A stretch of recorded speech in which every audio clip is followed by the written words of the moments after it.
আর এবার ইসরায়েলের আকাশে নতুন করে হুতিদের ছোড়া 2টি ক্ষেপণাস্ত্র দেখা দিয়েছে। গাজায় চলমান ইসরায়েলি সামরিক অভিযানের প্রতিবাদ জানাতে ও তাদের অমানবিক হত্যার প্রতিশোধ নিতেই ইরান সমর্থিত ইয়েমেনের হুতি বিদ্রোহীরা ইসরায়েলকে লক্ষ্য করে এই ব্যালিস্টিক ক্ষেপণাস্ত্র নিক্ষেপ করেছে। এদিকে ইসরায়েলের সামরিক বাহিনী জানিয়েছে তারা হুতিদের ছোড়া অন্তত একটি ক্ষেপণাস্ত্র মাঝ আকাশেই প্রতিহত করতে সক্ষম হয়েছে। আর নতুন এই ঘটনার ফলে যুদ্ধের তীব্রতা ও আঞ্চলিক সংঘর্ষের আশঙ্কা আরও প্রকট হবে বলেই ধারণা করছেন বিশ্লেষকরা। আন্তর্জাতিক গণমাধ্যম রয়টার্সের তথ্য অনুযায়ী 13 এপ্রিল ইসরায়েলের জেরুজালেম সহ বিভিন্ন এলাকায় হঠাৎ করেই সাইরেন বেজে ওঠে।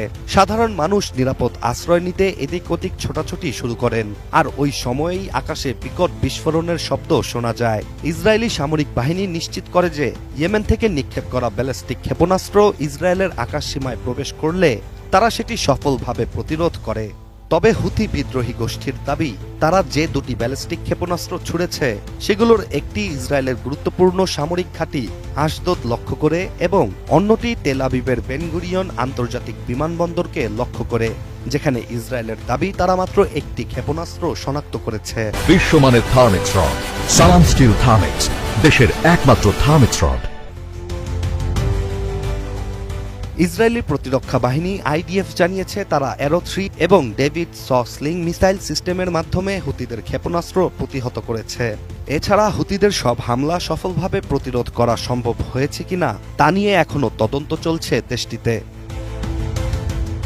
এদিকে মাত্র একদিন আগেই ইসরায়েল গাজার উত্তরাংশের অন্যতম সক্রিয় হাসপাতাল আল আহলি হাসপাতালে বোমা বর্ষণ করে। হুতিরা জানিয়েছে তারা ফিলিস্তিনি জনগণের পাশে দাঁড়াতেই এই হামলা চালিয়েছে।